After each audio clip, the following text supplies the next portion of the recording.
The Epicor Cardiac Ablation System from St. Jude Medical provides an off-pump epicardial method of treating patients who require cardiac ablation. This program will demonstrate the equipment, setup, and supplies necessary for using the Epicor Cardiac Ablation System. The Epicor Cardiac Ablation System includes 5 components: the UltraCinch ablation device, the positioning and sizing or PAS system, the UltraWand ablation device, the ablation control system or ACS, and the connecting cable. The UltraCinch ablation device is a circular array of transducers that emits high-intensity focused ultrasound to create a continuous transmural lesion. The PAS system is used for the selection, introduction, and stabilization of the UltraCinch ablation device. The UltraWand handheld ablation device consists of 2 transducers at the end of a malleable shaft. This device creates lesions complementary to those created by the UltraCinch device. The ablation control system, or ACS, automates delivery of high-intensity focused ultrasound and serves as a user interface to track device performance and progress through the ablation cycle. The connecting cable is a reusable and re-sterilizable interface between the ACS unit and the UltraCinch or UltraWand.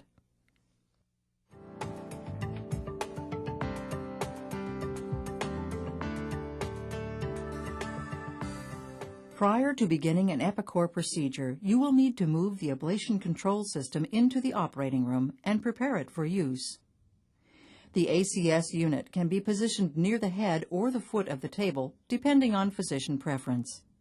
The back of the unit should face the patient. After positioning, the system can be plugged into any standard hospital-grade outlet. To turn on the ACS, press the red switch on the back of the unit. Once powered, the ACS will begin an automatic self-test to verify that the unit is working properly. When the self-test is complete, the screen will show 3 colored icons and display a disposable setup message.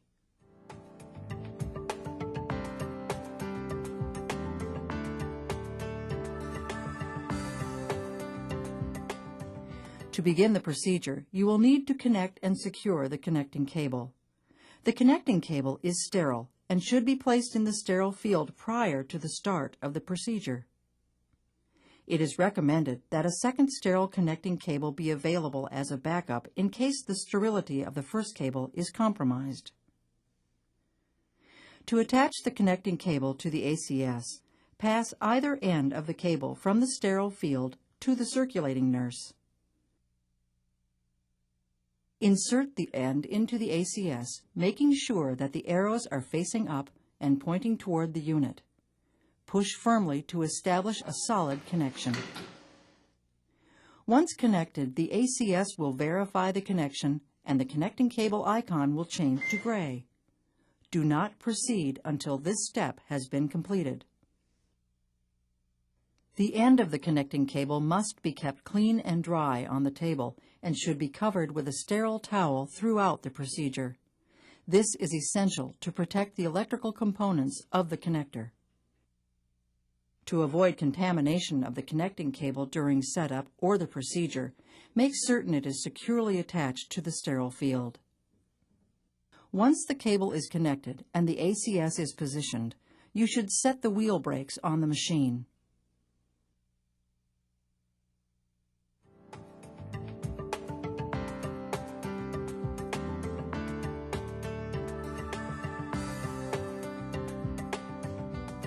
Pre-procedural sterile field setup requires 2 sterile fluid extension tubes with male and female ends and the Epicor positioning and sizing system, consisting of the sizer introducer, 2 suture snares, and 2 tourniquets.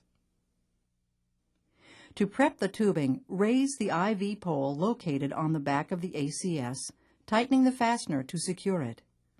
Spike and prime a 1,000 milliliter bag of normal saline using macro drip tubing with a drip chamber, hanging the bag on the ACS IV pole. This will later be used with the UltraCinch. Setup for the UltraWand will also require an IV pump attached to a separate IV pole.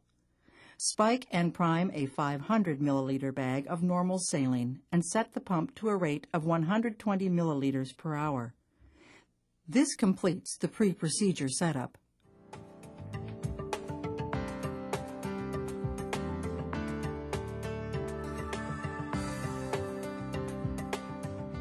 After exposing the heart, the surgeon will use the sizer introducer to determine the appropriate ultracinch size.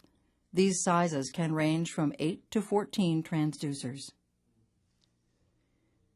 Remove the selected ultracinch from the box and pass the inner pouch to the sterile field. After removing the tray from the inner pouch, remove the tray lid to expose the ultracinch device. Attach the ultracinch to the connecting cable. The arrows on each end should be facing up. Push the ends together firmly. The ACS will verify the connection on the display screen. The ACS next performs a disposable check to determine which device is connected and confirm the integrity of the device.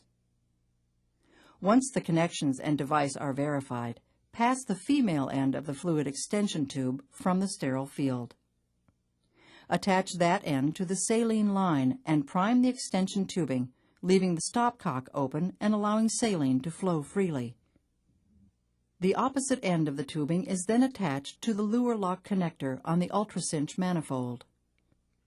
Once the initial ultracinch irrigation has been performed, at the surgeon's request, the saline bag should be squeezed. This ensures that all air bubbles have been removed from behind the surface membranes of the transducers. Following preparation of the ultracinch, it will be attached to the sizer introducer and pulled into place around the left atrium,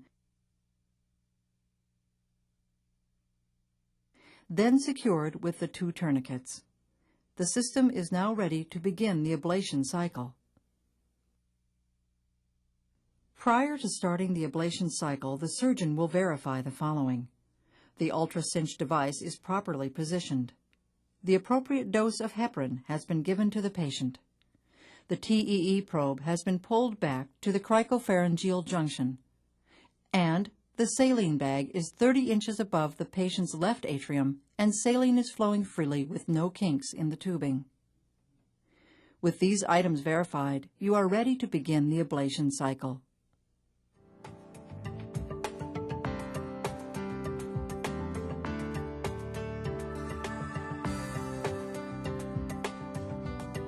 To proceed with the ablation, press the ACS control knob. The menu will provide prompts to help you select the appropriate ablation cycle. Press, then rotate the gray control knob counterclockwise to select Start Ablation.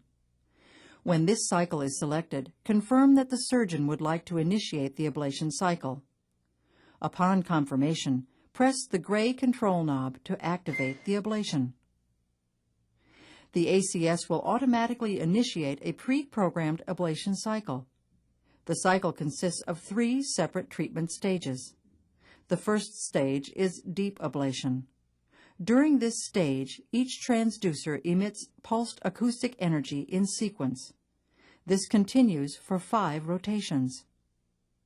Upon completion of the deep ablation stage, the ACS will automatically begin the second or intermediate ablation stage. This stage continues for 4 rotations. The final stage is surface ablation. During this stage, 3 transducers are activated simultaneously for a single rotation. It is important to confirm that saline is flowing freely throughout the ablation cycle. This will maintain appropriate temperature levels at the transducer surface. The entire ablation cycle lasts less than 10 minutes, depending on the size of the ultracinch being used. Throughout the ablation cycle, the ACS will provide real-time information on power, frequency, time, and temperature. When the ablation is complete, the ACS will beep 2 times and prompt you to either power the unit down or change the disposable device. At this time, saline flow should be stopped and the ultracinch should be disconnected from the reusable cable. If you are going to provide additional treatment with the Ultra Wand device, select Change Disposable on the ACS menu.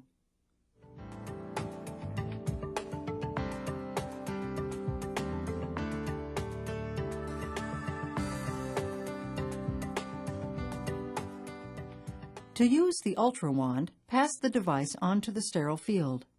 Open the package and attach the device to the same connector cable.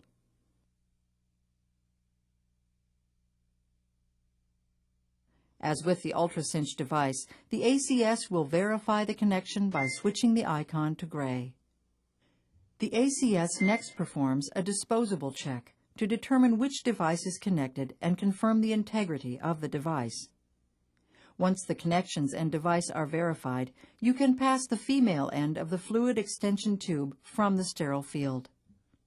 Attach this end to the saline line of the IV pump and prime the extension tubing. If applicable, set the IV pump to a rate of 500 milliliters per hour. The opposite end of the tubing is then attached to the lure lock connector on the Ultra Wand. Saline will spray from the entire membrane surface when properly irrigated. Once the Ultra Wand has been sufficiently irrigated, reset the saline pump to a rate of 120 milliliters per hour. The ACS monitor will prompt you to press the control knob to proceed. When prompted, you should press and rotate the gray control knob counterclockwise to select the start ablation cycle. After confirming that the surgeon has positioned the Ultra Wand and is ready to ablate, press the gray control knob and initiate the ablation cycle. The ACS will automatically manage the ablation cycle, which will last a total of 80 seconds. When the ablation is complete, the ACS will beep 2 times. At this time, if the surgeon requests additional lines of ablation, rotate the control knob and select additional ablations. If the therapy is complete, saline flow can be stopped, the Ultra Wand disconnected, and the ACS can be powered down.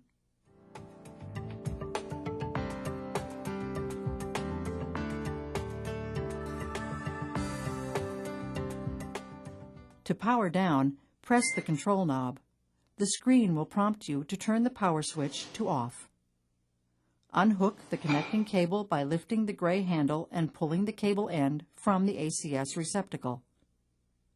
Remove the reusable cable from the sterile field for cleaning and disinfecting. You can now unplug the ablation control system, lower the IV pole, and remove the system from the operating room.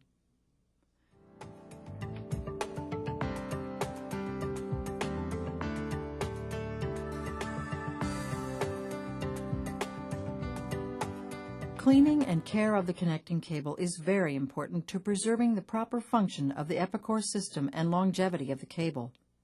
While cleaning the outer surface of the connecting cable, always protect the electrical connectors inside the handle sets.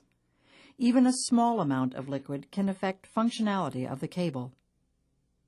After rinsing the cable in water, prepare an enzymatic pre-soak according to manufacturer recommendations. While suspending both ends of the cable to protect the connectors from immersion, allow the cable to soak for approximately 2 minutes or as recommended by the manufacturer. Protect the connectors within the handle sets and rinse the cable thoroughly in running tap water. Dry the cable to ensure that all moisture is removed. It is now ready to be placed in the autoclave. Thank you for your attention. We sincerely hope that you, your hospital, and your patients enjoy the benefits of the Epicor Cardiac Ablation System.